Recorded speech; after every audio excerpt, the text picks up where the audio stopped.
मौजूदा काबीना पाकिस्तान में बाहर निकलने के काबिल ही नहीं। जब लोग उन्हें देखते हैं तो जूतियां उठा लेते हैं। फवाद चौधरी के इम्पोर्टेड हुकूमत पर ताक ताक के वार।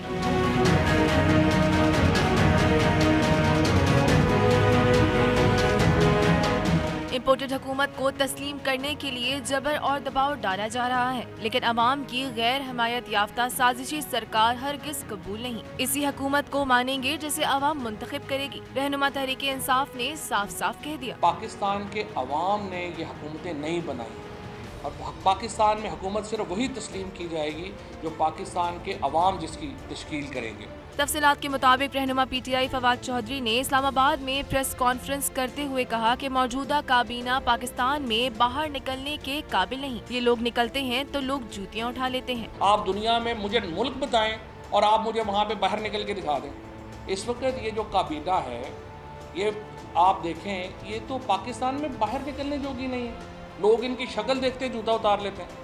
रहनुमा तहरीक इंसाफ ने शरीफ और जरदारी को आर्मी पपेट करार देते हुए कहा कि वो इंटरनेशनल एजेंडे पर हैं और मुल्क की मईशत तबाह करने के लिए बिठाए गए हैं। लूट मार, करप्शन, दूसरों के हक के ऊपर डाका डाल, इसीलिए आप देखें जरदारी है, नवाज शरीफ है, शहबाज शरीफ है, ये मेरे ख्याल को छोटे होंगे इमरान खान से। फवाद चौधरी ने वजीर खजाना पर शदीद तनकीद करते हुए कहा कि मिफ्ता इस्माइल का तो महंगाई और कीमतों से कुछ लेना देना ही नहीं। बकौल इनके वो तो मुल्क का दिवालिया होने से बचा रहे हैं। PTI रहनुमा ने कहा कि पाकिस्तान के अवाम और फौज एक दूसरे से अलग नहीं है। जिस तरह उन्हें तकसीम करने की कोशिश की गई वो बहुत ही अफसोसनाक है। उन्होंने कहा कि इमरान खान ने जो कुछ भी किया अवाम के लिए किया। इमरान खान ने जो भी पाकिस्तान के लिए किया है वो पाकिस्तान के अवाम के लिए किया है और पाकिस्तान के अवाम और पाकिस्तान की फ़ौज एक दूसरे से अलहदा नहीं है। पाकिस्तान के अवाम का हिस्सा है पाकिस्तान की फ़ौज भी, और ये तकसीम डालने की जो भी एफर्ट है ये इंतहाई अहमकाना है। फवाद चौधरी वफाकी वजीर इत्तलात पर भी फट पड़े और बोले कि जब से मरियम औरंगजेब को वजीर इत्तलात बनाया गया है तब से वजारत का बेड़ा गर्क हो गया है। उन्होंने मजीद कहा कि सरकारी TV रेटिंग में ऊपर जा रहा था, लेकिन मोहतरमा ने इसका भी बेड़ा गर्क कर दिया। जिनको इन्होंने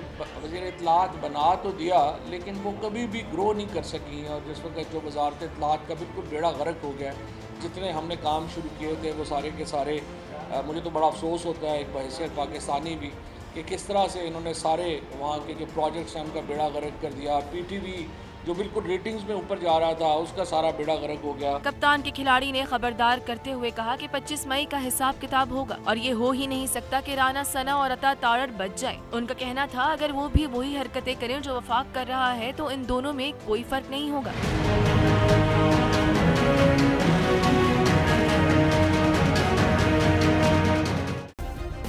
सब्सक्राइब करें और बेल दबाएं ताकि कोई खबर रह न जाए।